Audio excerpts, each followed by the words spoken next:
Today, we're exploring the incredible story of the Jamaican Maroons, a community of resilient, freedom-seeking warriors who defied the odds and carved out their own path to independence.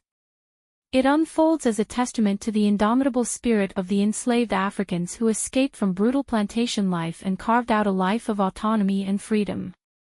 Their journey began during the early years of Spanish occupation and continued through British colonization, culminating in the Maroon Wars and the remarkable treaty that recognized their right to self-governance. The word maroon is derived from the Spanish term cimarron, meaning wild or untamed. The Maroons' roots trace back to the 16th century, when the Spanish first brought enslaved Africans to Jamaica. When the British invaded in 1655, the Spanish fled, but many enslaved Africans escaped into the island's dense forests and mountains. They formed small, self-sustaining communities and used guerrilla warfare to resist capture. These early Maroons combined African traditions with local knowledge to thrive in Jamaica's difficult terrain, establishing a form of proto-sovereignty on the island. Their numbers swelled over the years as more enslaved people fled British plantations, seeking refuge in the remote mountains and joining Maroon communities.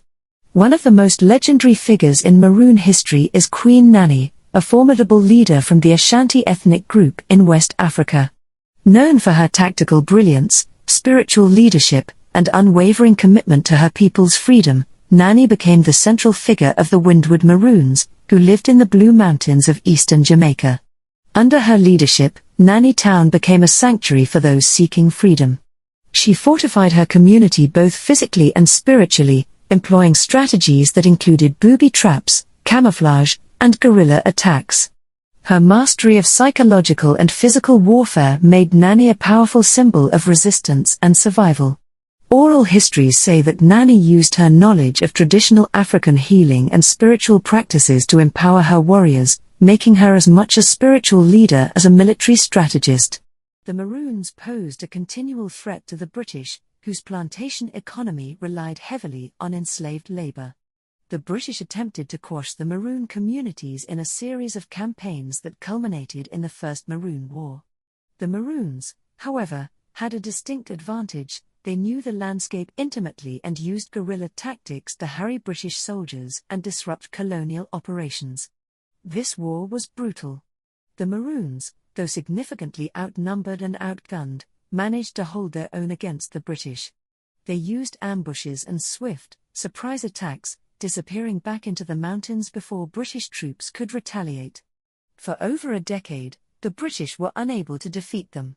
Maroon warriors would retreat into hidden villages or move through dense jungles with ease, vanishing into terrain that British forces struggled to navigate. After years of costly conflict, the British decided that a truce would be more pragmatic than continued warfare.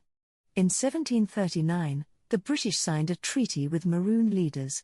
This agreement was historic. It granted the Maroons autonomy, recognition of their land, and freedom in exchange for ceasing to shelter runaway enslaved people and assisting the British in suppressing future slave rebellions. The treaty effectively allowed the Maroons to live as a sovereign people within Jamaica, marking one of the first examples of successful resistance against colonial power in the Americas. This treaty, however, came with conditions that required them to return any future escaped enslaved people to British authorities, a compromise that has sparked controversy in Jamaican history, as some argued it pitted Maroons against other enslaved Africans. Following the treaty, the Maroons continued to live in their mountain communities, practicing a mixture of African and indigenous customs and establishing a structured society.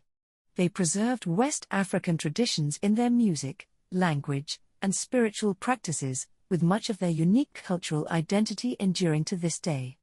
The Maroons became a source of strength and pride for Jamaica, yet their autonomy created an uneasy relationship with the colonial government. While the British generally respected the treaty, tensions simmered, particularly as Maroons were periodically called upon to help suppress other slave uprisings, leading to internal conflicts about their role within Jamaican society. The tenuous peace eventually broke down. In 1795, after the British tried to impose harsh penalties on the Maroons for minor offences, the Second Maroon War erupted. The British, more prepared this time, used bloodhounds and reinforcements to quell the uprising. Some Maroon leaders surrendered, while others continued to resist.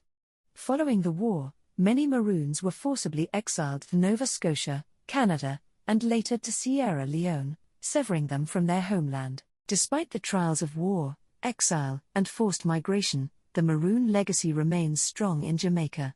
Maroon communities like Accompong in St. Elizabeth Parish and Moore Town in Portland Parish still exist, preserving their unique customs, languages, and governance. The Maroons hold an annual festival each January 6, celebrating their ancestors and the signing of the 1739 Treaty, a time when they remember the victories and sacrifices of their forebears. Queen Nanny is celebrated as a national hero in Jamaica, and her legacy continues to inspire Jamaicans and people worldwide. The Maroons' story is one of resilience and the relentless pursuit of freedom, embodying the spirit of Jamaica. They have left a profound imprint on Jamaican culture, contributing to the country's identity as a place of fierce independence and cultural pride. Through their defiance, the Maroons stand as a testament to the power of unity, tradition, and the unwavering will to be free.